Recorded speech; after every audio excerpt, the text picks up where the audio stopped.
Now we come to 39, chapter 39, Samandaka Sangyutta. This concerns the ascetic, the external ascetic, Samandaka. He approached the Venerable Sariputta and asked questions basically the same as just now, Jambukadaka. So the suttas are very similar to the chapter 38. So there's nothing to go through there. Then the next chapter is the 40th Sangyutta, called the Moggallana Sangyutta. 40.1. On one occasion, the Venerable Moggallana was dwelling at Savatthi in Jeta's Grove, Anathapindika's park. There the Venerable Moggallana addressed the monks thus, "Friends, monks." "Friend," those monks replied. The Venerable Moggallana said, "Dear friends, while I was alone in seclusion, a reflection arose in my mind thus. It is said, first jhana, the first jhana. What now is the first jhana?" Then, friends, it occurred to me, here secluded from sensual pleasures, secluded from unwholesome states, a monk enters and dwells in the first jhana, which is accompanied by thought directed and sustained, with delight and happiness born of seclusion. This is called the first jhana. Then, friends, secluded from sensual pleasures, secluded from unwholesome states, I entered and dwelt in the first jhana. While I dwelt therein, perception and attention accompanied by sensuality assailed me. Then, friends, the Blessed One came to me by means of psychic power and said, "Moggallana, Moggallana, do not be negligent, Brahmana, regarding the first jhana. Steady your mind in the first jhana. Unify your mind in the first jhana. Concentrate your mind in the first jhana." Then, friends, on a later occasion, secluded from sensual pleasures, secluded from unwholesome states, I entered and dwelt in the first jhana, which is accompanied by thought directed and sustained, with delight and happiness born of seclusion. If, friends, one speaking rightly could say of anyone, he is a disciple who attained to greatness of direct knowledge with the assistance of the teacher, it is of me that one could rightly say this. That's the end of the sutta. So here, Venerable Moggallana was saying that he was practicing and he attained the first jhana, but he could not stay long in the first jhana. He could not maintain his first jhana. He fell out of the first jhana. And so the Buddha came to him and asked him to put more effort. Buddha came by psychic power. So he realized that the Buddha was watching him. Then he made more effort and entered the first jhana. So he says, the Buddha helped him to attain to greatness of direct knowledge. This must be the time, you see, the Venerable Moggallana, he was following an external ascetic teacher. Then he and Venerable Sariputta came to become disciples of the Buddha. And then he practiced very hard, without sleeping. He practiced for 7 days straight without sleeping. And then attained liberation, attained enlightenment. So this must be one of the first day or the second day when he was practicing. Then the second sutta is similar to the first sutta, but it talks about the second jhana. How he entered the second jhana and fell out of the second jhana. And the Buddha came to him using psychic power and then helped him to enter the second jhana, inspired him to enter the second jhana again. And the third sutta is similar, but concerning the third jhana. And the fourth sutta concerns the fourth jhana. The fifth sutta concerns the base of the infinity of space, the first arupa jhana. And then the sixth sutta is the next highest state of samadhi, the base of the infinity of consciousness.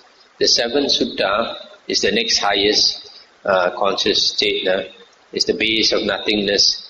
And the eighth sutta is the base of neither perception nor non-perception, the highest arupa jhana.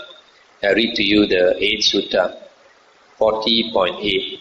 Dear friends, While I was alone in seclusion, a reflection arose in my mind thus. It is said, the base of neither perception nor non-perception, the base of neither perception nor non-perception.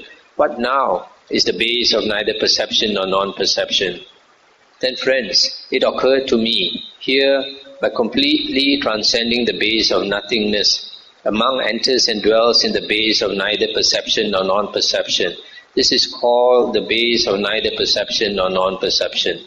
Then friends, by completely transcending the base of nothingness, I entered and dwelt in the base of neither perception nor non-perception.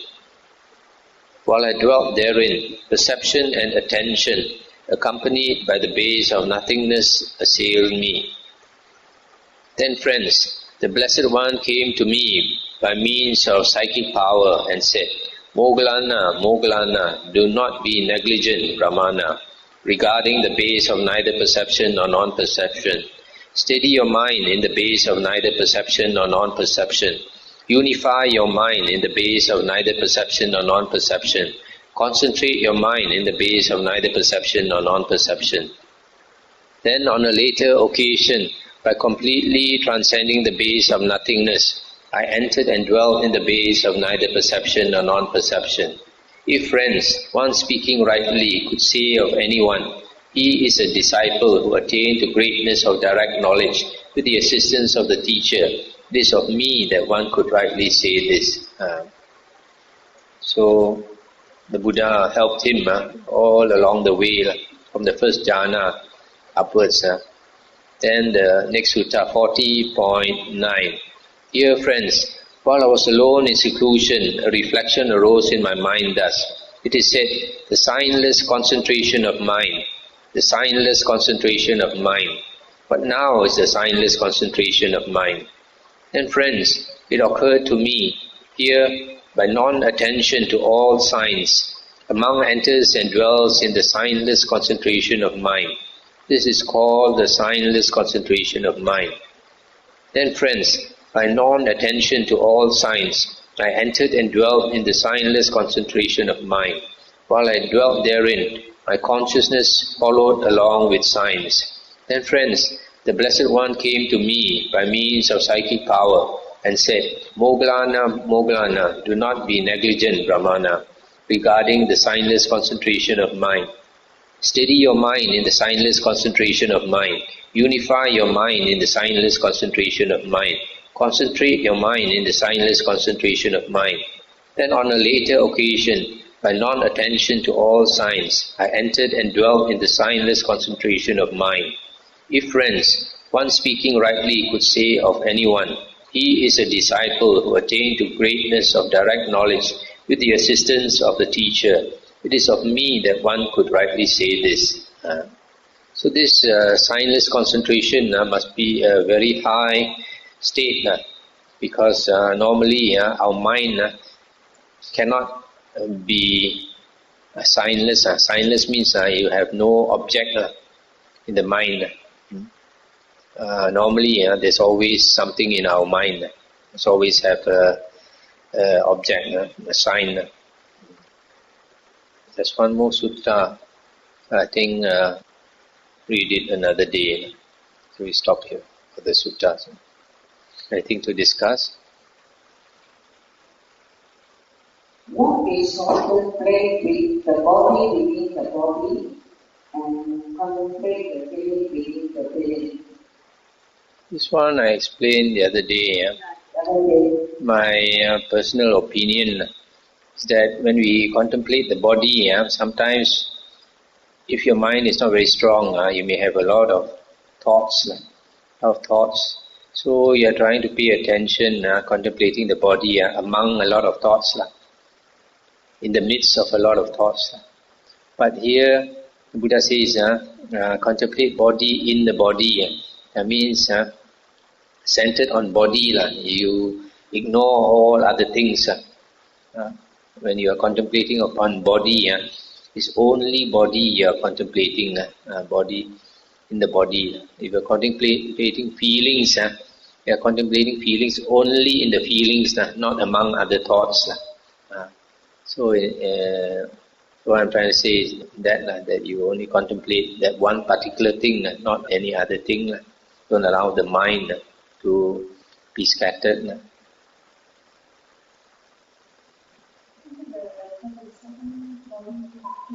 Hmm. Say again. Oh, we'll be coming to that. The next book. Do you want to refer to something in particular? Or if you look at let me see the page. I look at page 1485. 1485. The four intense states of recollection, the four right efforts, the four bases of psychic power, the five faculties, the five powers, the seven factors of enlightenment, the noble eightfold path. These are dealt in detail in the last book that we are coming to. And for example, the four satipatthana is found in the 47th Sangyutta, Satipatthana Sangyutta, the 47th chapter. The four right efforts are found in the 49th Samyutta. The four bases of psychic power in the 51 Sangyutta. The five faculties in Sangyutta number 48. The five powers in number 50. The seven Bojjhanga in 46. And the Noble Eightfold Path in 45. Chapter 45. Okay, shall we end tonight?